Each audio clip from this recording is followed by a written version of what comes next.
Good morning. Today is Tuesday, May 4th, and it's a white cohort day. Attention AP students who have an exam tomorrow. Please check your STJ Labs email today for important exam day instructions. For those running for student government, petitions are due to the Campus Life office by the end of the day on Wednesday.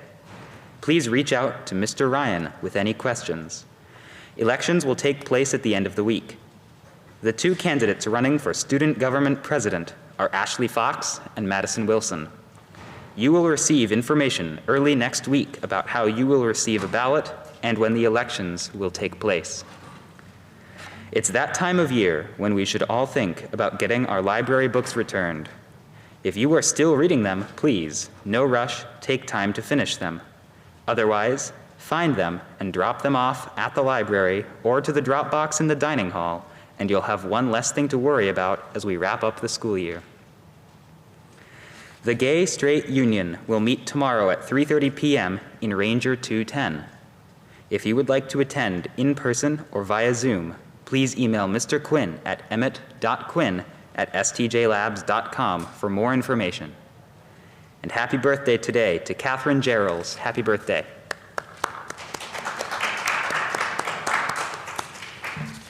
Today we have varsity softball and baseball versus Essex at 4:30. Please release the teams at 2.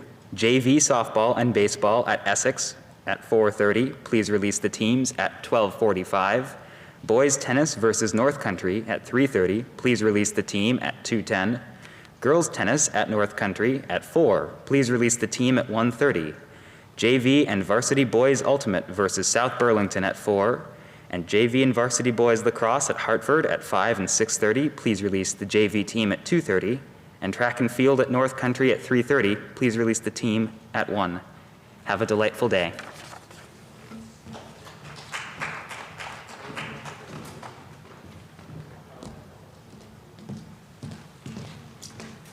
Thank you, Nathan, and good morning, everybody. It's nice to have so many people in chapel this morning. We do have a packed chapel today, but I wanted to take a moment just to say thank you to our seniors, their capstone teachers, all the venue leaders, and all the others that were behind the scenes making that day what it was for our seniors on Friday. I can't think of another day that makes me so proud to see our students doing what it is that they've been preparing for months, literally through some of their blood, sweat, and yes, even sometimes some tears. And I know that some of you, it was hard to be able to present knowing that there weren't a lot of people in the audience. And sometimes it's really physically hard to get to a point to be able to present. And I know a few of you still have the opportunity to do that yet still. But I'd like to take a moment to acknowledge all the hard work and dedication and the unwavering resilience that went behind all of our seniors who have spent so much time on their capstones this year. I cannot tell you how proud of you that I am and how much in awe I was of the presentations that I was able to see. I was mostly in Fuller Hall on Friday. So please join me, those senior advisories that are in here and everybody around the school, in congratulating all of those people on a successful capstone day. Okay, as I mentioned, it's a very busy chapel this morning, and Mr. Dusso is here for a brief message before he heads back to advisory. Mr. Dusso.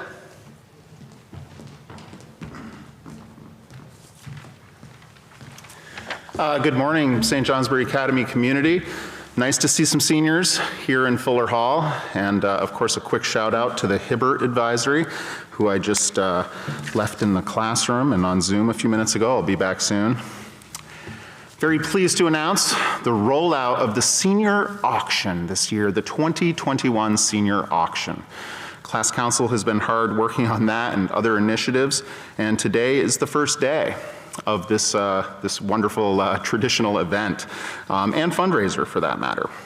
That being said, this year's senior auction looks a little bit different than years past. This year, it's entirely online, as you might imagine. And at this point, everyone that I'm speaking to should have received an email that includes, among other things, a link to the senior auction website. So there's also, of course, some posters, or I should say bulletin boards, in 3 different locations on campus: Fuller Hall, Streeter Hall, as well as the library, okay? So there are 24 items being offered this year in the senior auction, and descriptions and links to each of those items are included in all 3 of those bulletin boards, as well as, of course, the website itself. When you do manage to make your way to the website or what have you, you simply need to click on the photograph that represents a given auction, and it will bring you to a Google form where you can place your bid. Before you place the bid, you'll want to check the link to the bidding spreadsheet, which is included in each one of the auction listings, each one of the auction bidding forms, I should say, and see, you know, what the current highest bid is. Obviously, the way auctions work is the person who wins has the highest bid, so you'll want to check on that. At this point, you probably won't see any bids on any items, although I think I did personally bid on one of those items a little bit earlier today. With that, let's see here. As with any auction, all bids are final. Don't bid on an item unless you plan to win it, most definitely. And do know that the auction is going to run throughout this week and next week, and will end on Friday, May 14th at noon precisely. So whomever has the highest bid on a given item at that time will, of course, be the winner for that particular auction. We'll have an announcement the following Monday, May 19th, I believe, or no, 17th, I'm sorry. Monday, May 17th, we'll announce the winners. So once again, really excited to offer this to the school community on behalf of the senior class. And finally, of course, on behalf of the senior class, I want to thank all of those seniors and faculty members and staff members who donated to the auction. Thanks a lot, folks. Have a lovely day. Thanks, Mr. Dusso. There are a lot of wonderful items up there, so do check those boards out. Another opportunity that we have this morning to honor some of the work that's been done here on campus with students and teachers. You saw a little bit of it yesterday, a little bit of history about Skills USA. I've been talking to Chef B quite a bit. But in 1965, the Vocational Industrial Clubs of America, VICA, was founded by students and teachers who were serious about their professions and saw a need for more training in the areas of leadership to complement their chosen vocation. In Nashville, Tennessee, 14 states were represented, and VICA chose its name, colors, motto, purposes, and goals. In 1970, the VICA Leadership Handbook was published for the first time, and the student campaigns to raise funds for National Leadership Center got underway. The theme was Skills Build America. It later became what we know as Skills USA. So as I mentioned, I spent some time talking to Chef B about the history of the competition here at school yesterday, and I know that Mr. Bugby, senior Mr. Bugby, who used to work here and was very involved in Skills USA, would probably know the exact date of when we started these competitions. But with my deep dive with Chef B, she shared the thought that she thought that it was the early 90s when these began here. As a parent of a Skills USA participant and someone who has had the opportunity to travel to Louisville to see this operation in effect, and it is quite an operation in effect, what I can tell you is that the opportunities and the doors that this has opened for our students in tech ed is truly amazing. The work, the dedication, the teachers, the advisors, and the mentors within this program, all working with the students, just one of the many bright lights that shines upon all of us in when these students compete at the state level and then later on at national. Yesterday, we heard about Eve Codling and her success, and today, Ms. McGarvin is here to do another tribute for one of our winners in Skills USA. So please help me welcome Ms. McGarvin to the stage.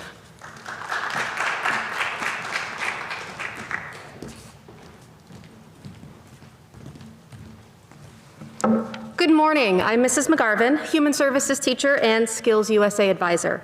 Today, I have the pleasure of presenting Audrey Royer with the bronze medal she won in the Vermont Skills USA competition a few weeks ago. Before I present her medal, I'd like to share a little bit about her. I met Audrey shortly before her freshman year, and since that time, I've watched her support my now 11-year-old daughter at numerous wrestling meets and lacrosse, carry my 7-year-old son on her shoulders as a counselor at nature camp and at various LA weekend parades, and perform as a standout female student in male-dominated CTE classes on campus. Audrey has been and continues to be a role model for my own children and students all across our campus. Audrey competed last month in the job skills demonstration category, which she hoped to do last spring but was unable to due to COVID. The job skill demo was one of the larger competitions this year. And I'm proud to share that Audrey won the bronze medal. I'd like to present that to her. Congratulations on your hard work and your determination for this well-deserved award.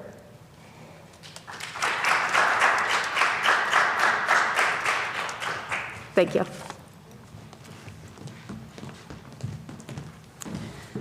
Thank you, Mrs. McGarvin. And Audrey, congratulations to you, and thank you for shining that light on all of us as well. Well done.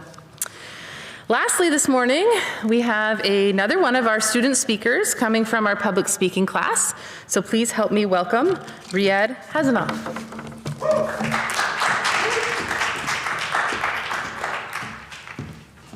Thank you so much. Good morning, St. Johnsbury Academy. My name is Riyadh Hasanoff, and today I'm going to talk about the Islamic holiday called Ramadan. Ramadan is the 9th month of the Islamic calendar. It's the Islamic month of fasting in which participating Muslims refrain from eating or drinking from dawn until sunset. Ramadan had been the name of the 9th month in Arabian culture long before the arrival of Islam. In the Quran, it said that fasting had been written down upon you, as it was upon those before you, which is a reference to the Jewish practice of fasting on Yom Kippur. Fasting is meant to teach Muslims patience, modesty, and spirituality. For me personally, fasting taught me about controlling my patience. It taught me that I have to wait for better things to happen and not to rush. This year, Ramadan is celebrated from April 12th through May 12th. Ramadan is a time for Muslims to fast for the sake of God and to offer more prayer than usual.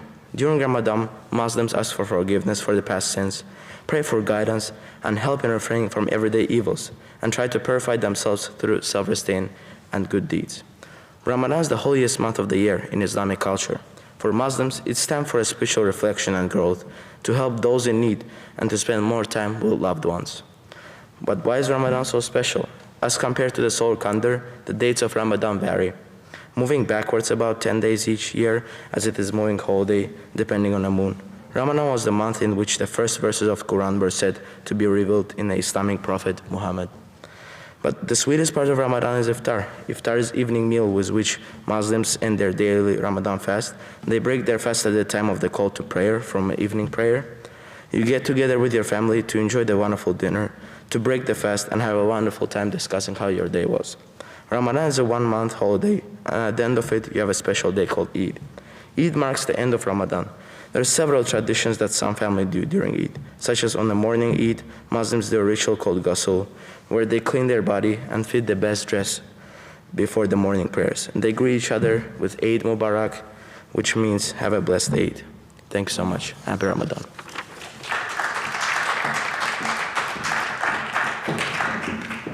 Thank you, Riyadh. We have a few late announcements this morning too, just so that you're aware of what's happening on the sports front from yesterday. The girls varsity ultimate team lost to South Burlington 10-7. However, the girls varsity lacrosse team beat Spalding 13-6, and the JV girls beat Spalding 17-2. So congratulations to the lacrosse teams. And a reminder for all of you advisors, tomorrow we will have live chapel tomorrow. We have some students who wanted to spend some time giving some special thanks to teachers for Teacher Appreciation Week, so we have something organized for that.